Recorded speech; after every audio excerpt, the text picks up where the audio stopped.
run through a couple of like the biggest conspiracy theories and see where you guys land on them. Ooh. Okay. I like this.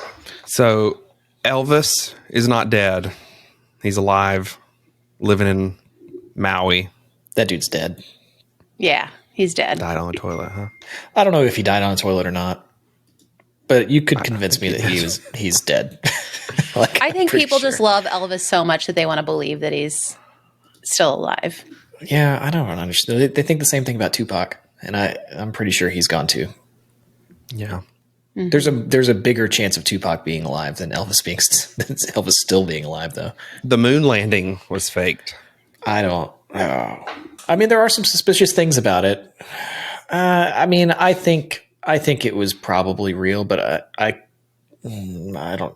The whole like, oh, they did this to bankrupt the Soviet Union. Come on, like I don't think that was what happened. But like, I don't know. Elon believes in it, and I'm kind of inclined to believe that he knows what actually happened. So he's got I kind of believe it. I've taken the deep dives, and I don't buy it from a, look at this footage and the flag wasn't waving or whatever type standpoint.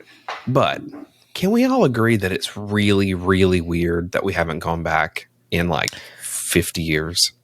It is, that's kind of weird. Talked about that though. He talked no about that. Country. I mean, if America could do it in 1960, we went to the moon in 1960. Maybe the moon is lame. Like, why would you want to go? If we went to the moon in 1969 with our technology, you're telling me that like India or, just some other country that's not a big country, that they wouldn't have by now like built something and went to the moon? It's really weird. You got to think about like, we have so much more money than every other country.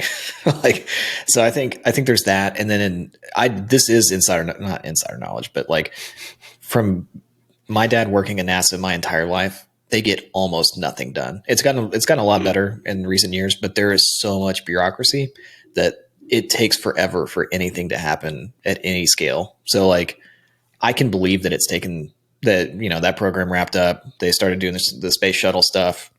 That wrapped up, and now they've been in the International Space Station mode for a while, but they can't do anything quickly. That's why SpaceX has grown so quickly, because they actually they're not government employees and all that kind of stuff. So I think it is strange that nobody else has done it, but I think it's just wildly expensive and probably just not really worth it. Because why do it when the US could just do it? And like, you know what I mean? Like, what's the point of them doing it? Yeah, but I don't know. I do think it was real, but even like Blue Origin and these tourist companies that are taking people to space, they don't even have. You'd think like the next thing would be, we'll take billionaires to the moon for a day. They're not even. No one even wants to go to the moon anymore. That's weird. I think it's our moon. Expensive. But there's nothing up there. There's nothing up there. It's just a dirty rock. It is the space. Plenty of people want to go. I don't know. So I don't buy that one, but big caveat. It is odd. Yeah. It's surprising. Ariel, what do you think? I don't think about it. It's not, I believe that it happened, but Ariel's I don't one of think the about sheeple. it. I am a sheeple here. Yeah. I think Elon talked about it though. He had actually an interesting comment about it. He was like, people just think that technology progresses on its own and like things just get better. And he was like, if you look at what happened with space exploration, like if you don't actively invest in it and try to push it forward, it doesn't. Like you have to really push these initiatives forward. So I can see, yeah, I think it just became less important. I mean, like during Obama's administration, like they were cutting the NASA budget like crazy. Like they couldn't, a lot of people didn't like Obama around here, to be honest with you, during that time. Well, a lot of people lost their jobs. Yeah. So, JFK was killed by the CIA. Man, see, I believe this one. Really? I don't know if I believe it necessarily because I haven't gone all the way down the rabbit hole, but I also wouldn't be surprised. This is a rabbit hole with gold down the rabbit hole. Where do you find these rabbit holes? Like if I like wanted to learn more, Michael's like, welcome to my world. Netflix. I mean, I'm sure it's on Netflix or something like that. I just I would be interested in, I don't, JFK, it's another one. I don't know. I haven't really thought about it, but Where do you find this? Because I'm, I'd be interested in some conspiracy theory rabbit holes. Oh yeah. I think on this one, I'd have to source some good places for you. But if you go and listen to RFK Jr., just because he's running for president right now, there's more stuff floating around. I recently re-listened to some of his theories and things that the evidence he showed. And this is a rabbit trail I've been down many times over the past, 2 decades. Since you were 10? Yeah, You've probably. been looking into Honestly, probably. Probably There's so many since I other was things probably to do 12 at or 10. 13. That's right. You There's wanted to be a still even spy, that's- so this makes sense, actually. You're like, I That's have so to. early to be. I was playing with Barbies the at CIA. 10, probably. You were Yeah. digging into the, assassination of JFK. Killed JFK. Yeah. But he, some of his stuff recently kind of compiles some of that evidence, and then you can kind of go from there. But I mean, I really truly do think it is very suspect when you look at the evidence. So yeah, this one's one I believe. Okay. Can you give me a quick, give me a paragraph or less I do. of why you believe it's true? Like what is? You've been researching this for JFK 28 years, so you should. Yeah, I know, but I'm also tired. JFK was very wary and was, actively dismantling a lot of the 3-letter organizations in the intelligence community. He was going around the CIA to talk to the Soviets, so that he had a great interest in keeping peace. The leader of the Soviet leader did as well, and so he, literally would have a Russian spy or a Soviet spy mule letters, correspondence back and forth between them so that his handlers couldn't find them. And he intended to replace the CIA with the DI. Anyway, so he really was dismantling a lot and ruffling a lot of feathers and had a different goal for, or desire to not enter war, whereas the deep state, that operated didn't. And I don't know. It is a rabbit trail, and you can kind of tell there were things that he was about to do that would have, put a lot of that into motion. And if you find some research materials, send it to me. I mean, I'd look into it. I generally don't trust those organizations. I don't think that they. Bobby and I might have a fresh take. We might be able to uncover something. Bust the case. Maybe we'll have a spinoff podcast, and we'll finally put this to rest for one and for all. All right. Birds aren't real. Oh, I mean, that's so dumb. That one's dumb. I mean, it's funny. That one's really funny. That was a fun little thing to watch unfold for a while. I just like looking at birds and realizing that they're dinosaurs. Mm-hmm. You know what I mean? You look at those things, how they move. You look at the feet. You're like, oh man, these things are dinosaurs. I was looking at a bird the other. Oh, sorry. Go ahead. Oh, I was going to say when we kept chickens, sitting in the backyard, and the chicken would be running across the lawn at you as you're got food out, and it just, you can see it. You can see the tiny velociraptor there. That's and what they're I'm saying. so Those dumb talons. though too. Oh, it's the dinosaurs didn't make it really. I mean, the birds did, and the birds might have been the smartest of them. That could be, who knows? Mm-hmm. Mm-hmm. Now that I have a 1-year-old, we look at birds. I look at birds a lot more than I used to. I was watching a bird the other day, and I mean, it's amazing that birds can fly, but a bird, the force at which they push themselves off from the ground, and that first flap, gets them into the air. That's a lot of force. And I was watching, actually, we were in, this wasn't with my kid. I was watching a pigeon in New York. But that is impressive. Yeah. It's one thing to be able to fly and keep flying, but to get in the air with one flap of the wings, that's some strength. But it's their bones are hollow, are they not? Mm-hmm. Don't they have very, very light bone structures? Yeah. So maybe it's not really that much force. We have lots of conversations around our house, especially our youngest will like, it's like, what kind of superpower would you like or special power? And it often comes up like, would you like to be able to fly? And so then it becomes like an hour-long argument of, would you have the bones of a bird and like able to fly, or would you just have to be like that strong to use your flying abilities, you know? So wait till you get to that stage of parenthood. That's tough. Yeah, that's a tough question. Right. That's a hard question. I really hope that we have the staircase in here as one of them. That documentary. The Owl Theory. Well, let's just, I mean, I think we all think the Owl Theory is very compelling. Does everybody here, Ariel, are you familiar with the Owl Theory? Yeah, the Owl Theory is what an owl attacked her, right? And she fell down the stairs. It's the only thing that makes sense to me. To me, it's the only thing that makes sense.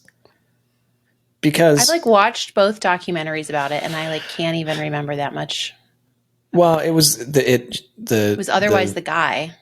The marks in her head. Well, it was either the guy. It was either she fell down or it was the owl. And I think that the way that they had him having the fire poker and whipping her head like as a way to kill her just seems like a very stupid way to try to kill somebody. Like I think that if you're in a rage, grabbing a fire poker and lightly whipping the back of somebody's head to not create any fractures, but also split their skin open, just seems like a very dumb way to do it. And the way that they had her falling doesn't make any sense either. So I think the owl got her. So where did the owl come into the house? Like where? It was outside. She was outside messing with, they said in that theory that she left the pool area and then she went outside to mess with some like Christmas decorations that they had out there. And then the owl came down and grabbed her head and then she ran inside. And that would explain why there's blood going into the house from the front door. Like sunk its talons or whatever into her skull. And then she couldn't see because, clearly tons of blood comes out. She couldn't see. She tried to get up the stairs and she did fall, but and bled out. And it would have been, I mean, that to me makes the most sense, but it seems so unbelievable though. Because that's why they didn't bring the trial. The only thing I don't remember, it's been a very long time since I listened to that podcast or paid. I think my wife listened to like 3 of the podcasts and watched both of the shows. So she know more. I did too. Yeah. I watched all of it. Was there anything about, there were no feathers, and then where did the owl go? It flew back up the stairs? Yeah, there were some fibers or something from there were feathers in her hair. She had some like micro feathers in her hair. What they are, I think, if I remember correctly, what they were saying is that it attacked her, and then she got it off of her. But by the time it was, the damage was already done, and then she walked into the house. Because there is like blood, Yeah, okay. There's a bloody handprint on the door as she went into the house, and they never explained that in the documentary. Here's what's scary as all get out to me is if that is true, and I do think it's very compelling, the husband got home, found his wife, dead, bloodied on the floor. He didn't know what happened, trauma, etc. He's now charged with it, and it's like, of course you did it. There's no other explanation. And the fear of being in that position of not having, I mean, is he going to guess there's an owl? Of not being able to provide an alternative and just sitting there just stuck. Hoping. That is very frightening. Well, and he was like kind of a weird assassinated too. Yeah, well, and he seemed like a strange guy. Like it's like all this stuff about him that maybe makes him, makes a compelling argument for why he would have killed his wife. Well, it matters, but it doesn't matter because he was cheating on his wife. In the judicial system, that is why it is so important that you're truly, truly innocent until proven guilty, and it's the state's responsibility to prove beyond a shadow of a doubt to 12 of your peers that you did it. And I do somehow marvel got out, at though. the beauty of the judicial system. Yeah. All right, next one. UFOs. Oh, Are they real? Oh yeah, Absolutely. Yeah. I don't even think that's a question. Like, I don't even think the government's like covering that up anymore. I think that they're kind of just. Yeah, I think during COVID, they just pretty much said, yeah, they are. Can we do something to take the spotlight off of COVID right now? Yeah. But nobody cared. That was the thing that drove me nuts. It's like they just kind of put it out there. They're like, oh yeah, all that stuff we've been saying, like, there's actually a bunch of UFOs, and everybody's like, okay. Like nobody cares. It's the only thing we should be talking about every single day. Like that's it. We could start another podcast about UFOs. I can't understand why nobody, it's just, we've all just kind of been like, yeah, there's UFOs. and that like there's UFOs. Why are we not talking about this? I mean, there has to be, Every though. day. Like, there has to be, like, the universe is so large. We can't be the only There's people so here. many of these or videos. only living yeah. group of, you know what I'm saying? Like there's just so many videos of these things now. And it's like, part of it is that there are so many people, like I think what made this murky is there are so many people that faked a lot of stuff.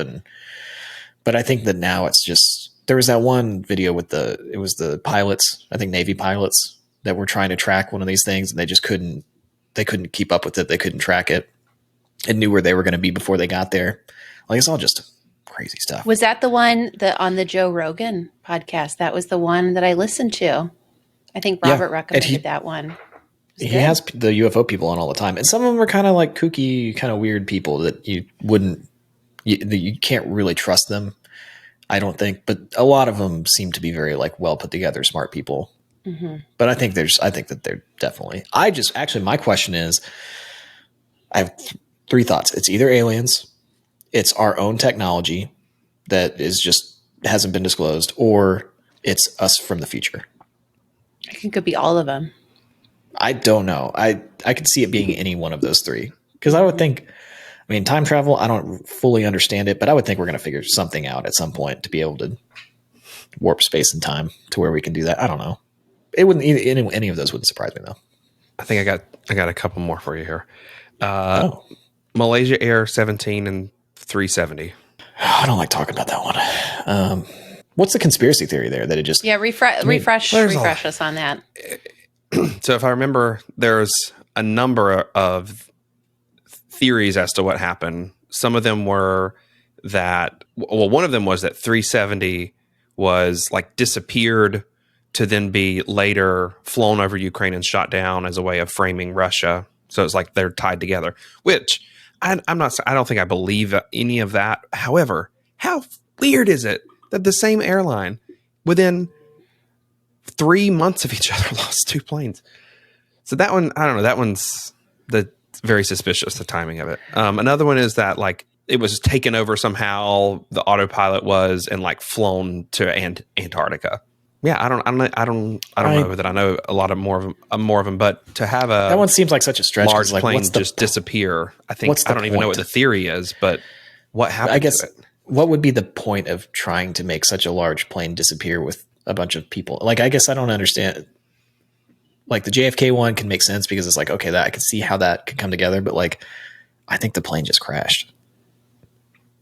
Like, I think that's probably just what happened, and they can't find it. Well, I mean the ocean's big. Yeah.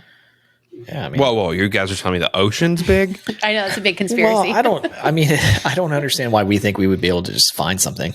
Like the aliens came and took it. Yeah, maybe that. No, maybe. All right. Well, let me tie these together.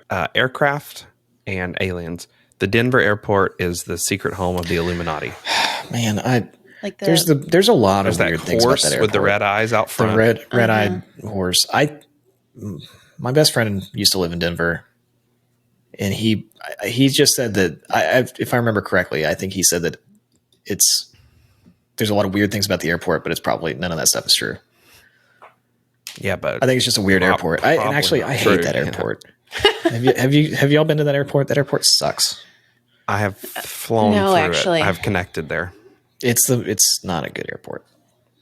Why does it matter if it's the headquarters of the Illuminati? Either. You would, and what if are the it Illuminati was, you wouldn't care. Us, you know? No, I don't even care who those people are. Like, what are they doing? The world, man. New World Order. Well, are they? We did just talk about a recent episode Jay-Z. that we do want to run the world, Bobby. We want to be in the secret society that runs the world. I do. So I just don't think that they're doing it effectively. The headquarters are. Like, what are they doing if they're running it? What are they doing? Like, they've got celebrities doing dumb hand signs to each other. Like, I just don't. To me, that's the thing. When I see that, where it's like these they can find these hand signs that Jay-Z is doing or whatever. So I'm like, why would they be doing that? Why would they ever do that? It's so dumb. All right. I could buy that the Freemasons are doing more. Yeah. Well, I think New World Order, Freemasons, Illuminati. There's something to those. And then the last one's not really even a conspiracy theory. I guess it's just listed here. Epstein didn't kill himself. All right. What's the questionable decision? Okay. I think that Thanks. I don't think. I mean, clearly he didn't. He didn't kill himself. There's no Yeah, way. I clearly can't he believe didn't. that's another one. The I can't security believe cameras. that's still the official. That makes me believe the JFK stuff. Like the fact that the government actually wants us to believe that Jeffrey Epstein killed himself. I think That's we're their official. We're stupid. I don't even know that we are stupid because we all know he didn't. But we go like, okay, well, what are we going to do about it? Because we're just trying to live our lives. But Well, because it becomes an effort and energy thing. It's like there's a lot. Like how much effort and energy would it take to like create an uprising to uncover the truth about this one thing when there's so many other stupid things that we have to also think about. It's just hard to get mad enough about that. To me, it's just a foregone. Like, yeah, I mean, he wasn't a himself. good guy. Like, I'm not sad. I think he's that whole dead, thing- but I think it's important that he didn't kill himself. I have heard the theory that he was CIA. a CIA, asset? a CIA asset that was compromising important people with Now, these terrible things that were happening on this island. And is that true? I don't know. know. Probably not. However, if the goal was to compromise a lot of very important people, he was certainly He could doing have- a good job he of could it. have done it. And that's he another excelled one. at his job. There's a list. There's a list of them somewhere. And will we ever see it? hold on. It's crazy. I heard this the other day that Larry Page, Hey, listeners, co-founder Larry is Page. this what you thought this was? No, check this out. Virgin Islands says it can't find Google co-founder Larry Page after he was linked to Epstein. They cannot locate this man, the co-founder of Google. He has disappeared. So Well, Ariel. what do you mean so? This is not an issue I care about. These things matter. I think that actually kind of matters. Like there's a lot of important people wrapped up in this thing, and that guy just disappeared off the face of the planet. How is that possible? He didn't just disappear. He's somewhere. They just can't find him. And Epstein killed himself. Virgin Islands right. unable to trace Google co-founder. That's I crazy. care about like the cost of healthcare. That is concerning to me, not where the founder of Google is or Jeffrey Epstein. You don't understand. These are the people determining the price of healthcare. All right. Well, what's the questionable decision? Yeah. You've got to look deeper, Ariel. I know. I don't want to go deep. I just want to be surface level. Okay. That's my wish. All right. This is our head of content here. Millennial Money Man. Just getting by. Surface level. No. Never mind. Let's just move on. When it All comes right. to best side hustle, she will go to the end of the earth. I will. And fall off the edge because it's flat. That's another one. Those people are so stupid. I can't. You ever see the video of the guy doing the I don't see how this would happen because how would he not have done this experiment beforehand? But like he was looking through The a telescope. viewfinder and he's like, oh, we're going to look and you're going to see that the Earth doesn't have a curve. And he looked into the viewfinder and had a curve and he just went. Well, then you see the other ones, the fake videos where they actually get up really, really high. Like those videos are always like they're on an elevation and then they go and they find something really far away and they're just like, see no curve. Those people are terrible people. I know that there's plenty of reasons to believe the Earth isn't flat, but I watched that guy go up on the Red Bull thing and jump off, and that was the Earth was curved. It's not even a. Did that change your It's mind? funny. Yeah, I was deep into it. Those Yeah. people are right Saw there that with Red Bull birds. The birds aren't real. Those are the same class of conspiracy theorists. All right. Let me take you to today's questionable decision. This is from Dear Penny. We've done these before. Here's another one. I'm just going to read you the whole question because it's not super long. Dear Penny, we are in a position to gift to our adult children, all married and, for now, employed. While well-educated, one of them is reckless with money and debt management. We have spoken to them about financial workshops in general. Is there any way, in your opinion, to gift with the understanding that attending at least an online workshop or meeting with a planner is tied to this gift? Yes, we know it sounds controlling and manipulative, Jeez. and they are adults. Yet watching one of them, an in-law, pile on debt because that is the way they were brought up is difficult. So the questionable decision is it a questionable decision to gift somebody who is bad with money? And then is it a questionable decision to expect them to tie on this like expectation of doing some kind of money training before you receive a gift. This to me goes back to the last thing that we talked about. I don't like gifts with expectations. I don't know if that was the last episode where it was like we're going to give you a vacation but you have to watch your kids. Like, I just don't like that. Either be generous or don't. You know what I mean? Like, that's the way I feel about it. Like, and you had 18 years to teach them about money, and you're trying to retroactively do it by forcing them to, like, why don't you just talk to them about it if you know so much about it? You know what I mean? They bring up this in-law thing, and I'm wondering if it's like my son married somebody who's bad with money. And me, if like, you does that matter? Like, he was good with money until he married this person. Just okay. Be an adult and invite those people over to your house, make dinner for them, give them the money, and say, hey, we really want to talk to you about this. We're concerned about XYZ thing. Can we just talk to you about this real quick? And if they say no, then you don't talk about it. And if they say yeah, then you talk about it. That's it. Like, really? Why don't you just be an adult? I don't understand this, like, trying to trick people into talking to somebody. And I just think it's crazy to like bring up, like, they're adults. It seems crazy to like even tell them at dinner, like, we'd like to have a conversation about your spending and saving habits. Like, yeah, they're not maybe your that's kids. Yeah, that might even be too. I just think, like, if you are concerned about something, talk to those people that you're concerned with face to face. Like, I don't like trying to move things around and like, oh, we don't like how their wife handles money, so we're going to give them this money, but we're going to force them to go to this thing to teach her something about money. Like, stop being a puppet master. Just say what you're uncomfortable with. I don't know how Michael feels about this. He probably feels the total opposite. I will agree that I agree with your statement that they had 18 years to teach their kid. So some of the responsibility, certainly is theirs, that their child, has adopted bad almost all thoughts on money. There is that. However, I do think I don't necessarily agree that you couldn't put some stipulation or some context on the gift. I think there's a difference between if they're giving them $10,000 or maybe they're giving them $5 million. And I think from a standpoint of if you're actually sort of giving wealth to your children and you want to see generational wealth continue and to see them be able to thrive and pass that on to their kids and build, a life that they can actually enjoy and be safe and comfortable. If you were to just hand someone who's reckless with money $5 million, I think you have a right to sort of want them to spend that well and know what to do with it and not just go blow it.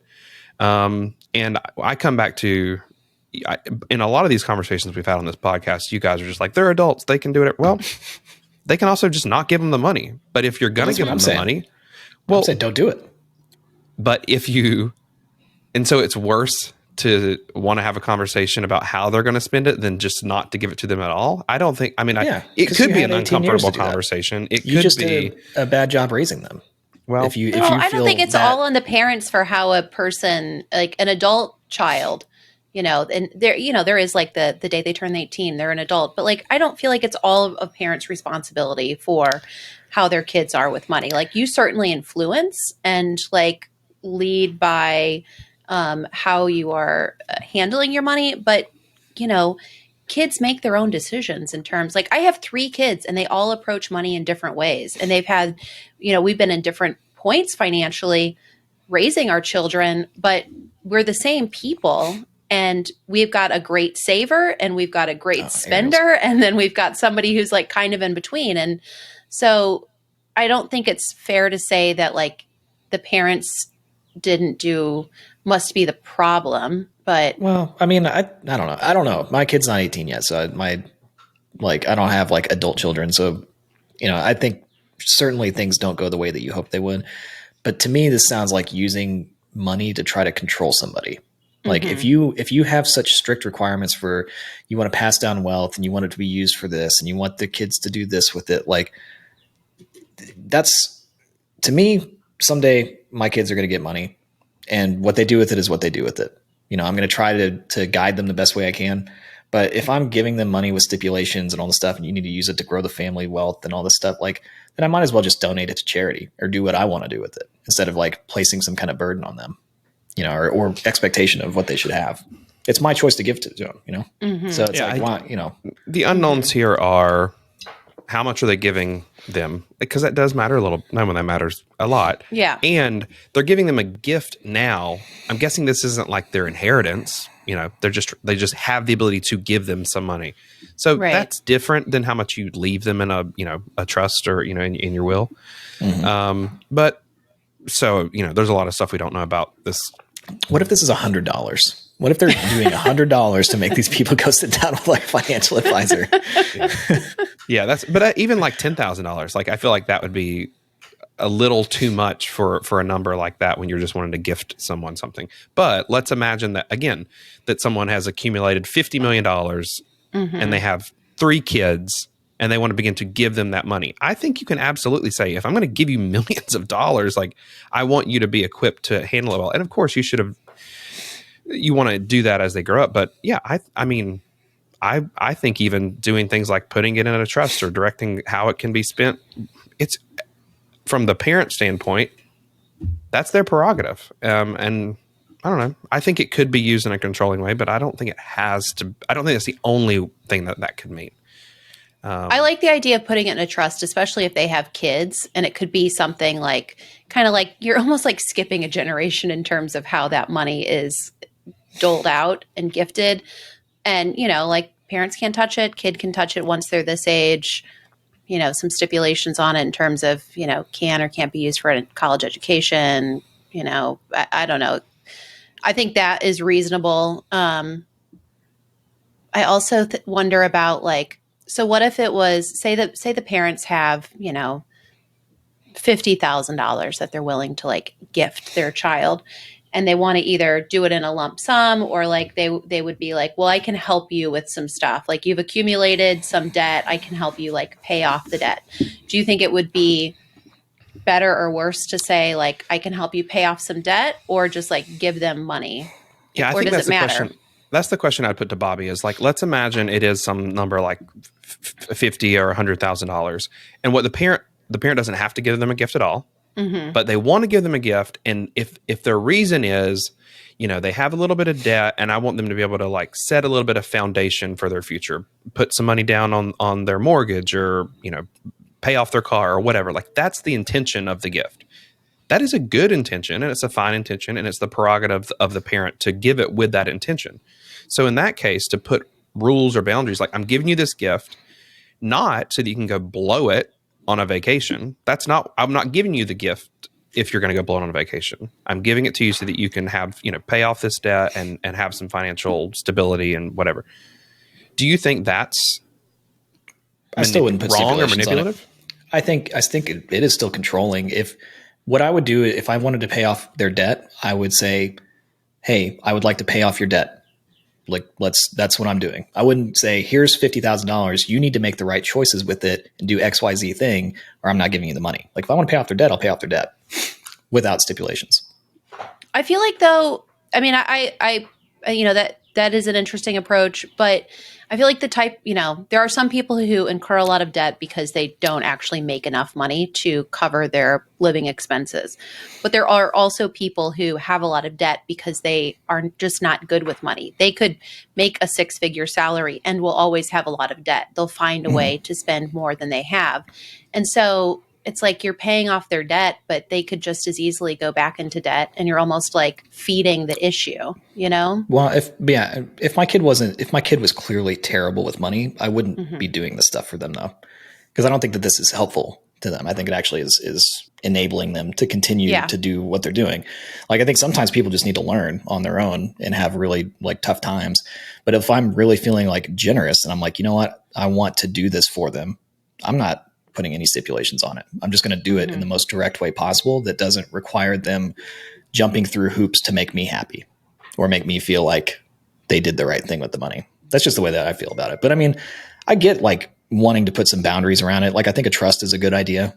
If we're talking about like money, like I think that's a good idea because you're talking about some serious wealth, and especially if you're trying to like really do something for your grandkids and you just don't want it to get messed up, like that makes sense. But gifting people money and then tying things to it and being like, you've got to do XYZ thing to make me happy, so I'll give you this money. It just feels weird to me.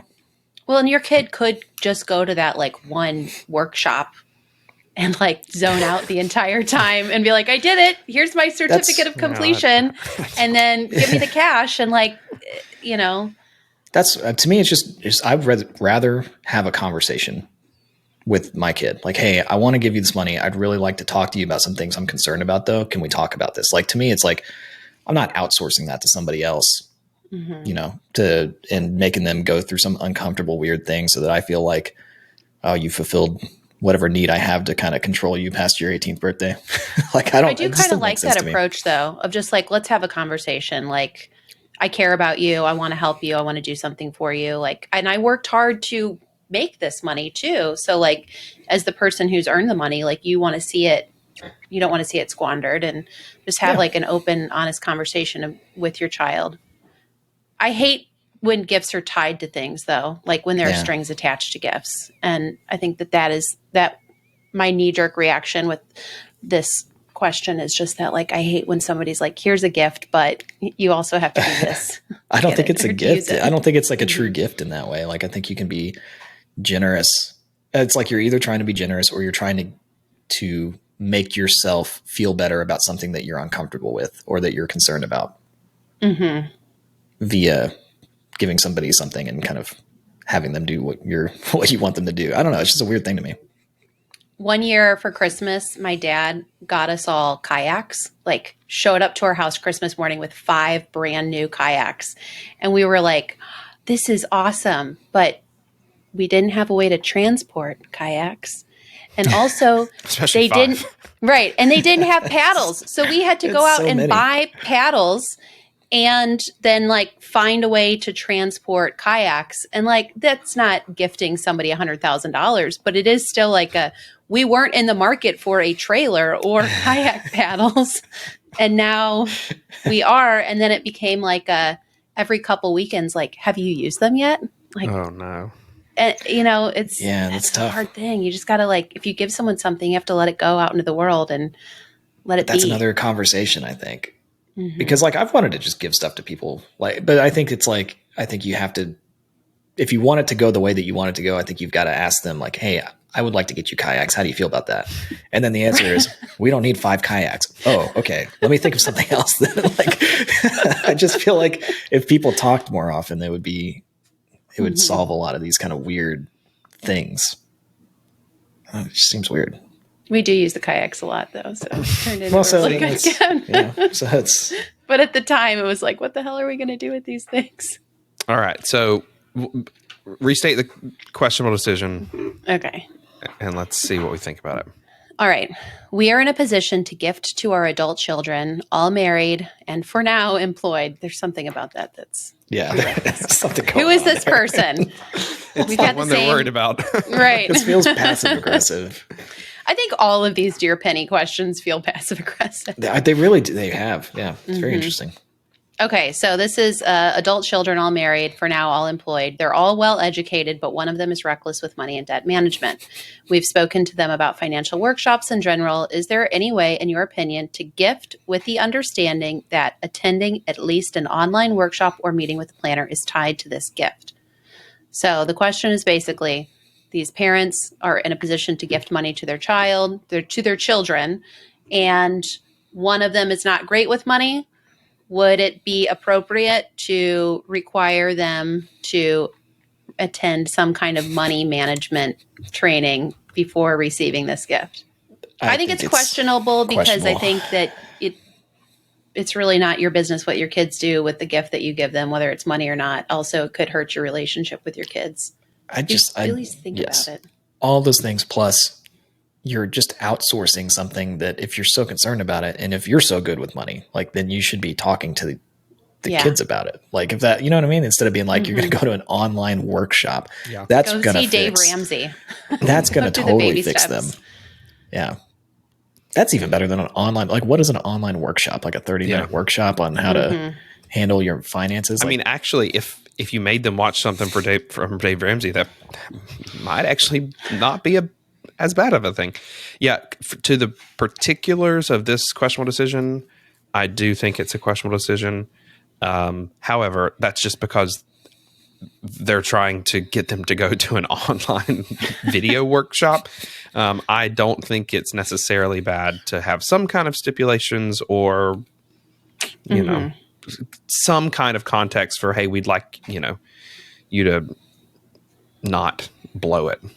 I don't think that, and I think it should happen through conversation for sure. They're your kids, they're humans, you can talk to them. So I agree with that, but I don't take quite as much of a, you can never have any other conversation. You can just have to hand them money. I think you can hand them money and say, here's our hope. And maybe you say, here's what we hope you do with it. Yeah. We're not going to check back in and have you like write down what you spent it on, but bring us a journal for every week that you've done this. I do, I think that there could be cases where if they are extremely reckless and have lots of debt, if you hand them $50,000, they should probably go like take care of their debt. That'd be the smartest, best thing for their life, not to go acquire more things or debt.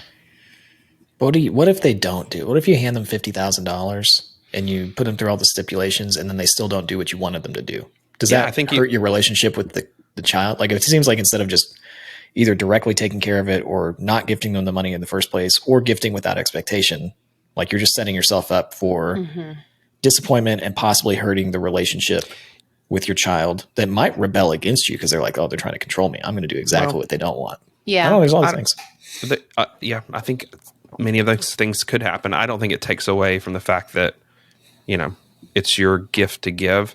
I mean, maybe what you should do is give all three of your, I don't know how many kids they have, but give all the kids a smaller amount of money and just let it loose and see what they do with it. And then I think they should give them any each more kid, give each kid the money and then disown the one that doesn't do what you want.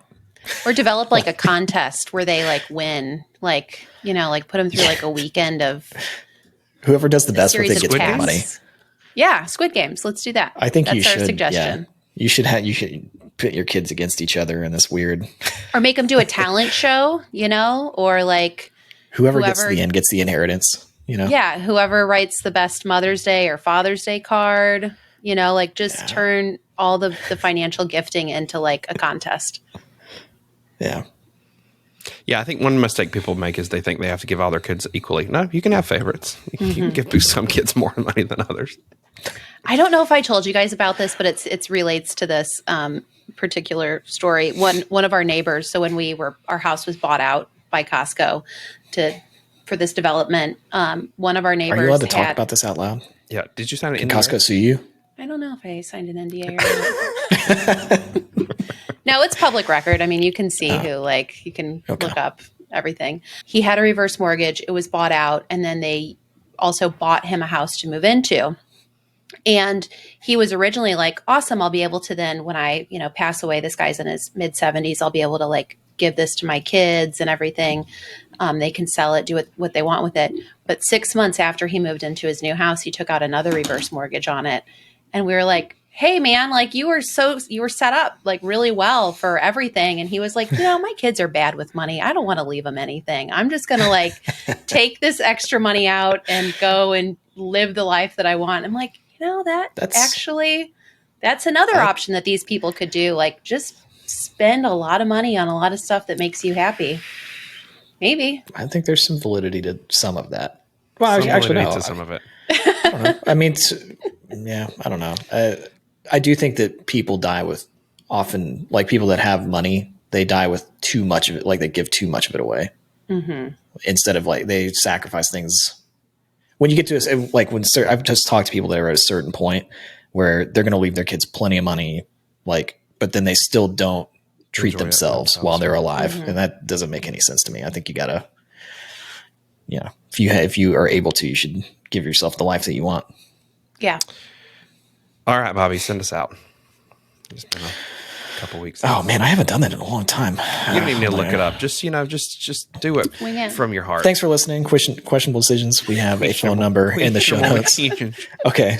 All right. I'm about to not do it, and I'm about to have somebody else do it. We have a phone number. Check it out. Text it with your questionable decision. And that's it for this week. We'll be back at some other point.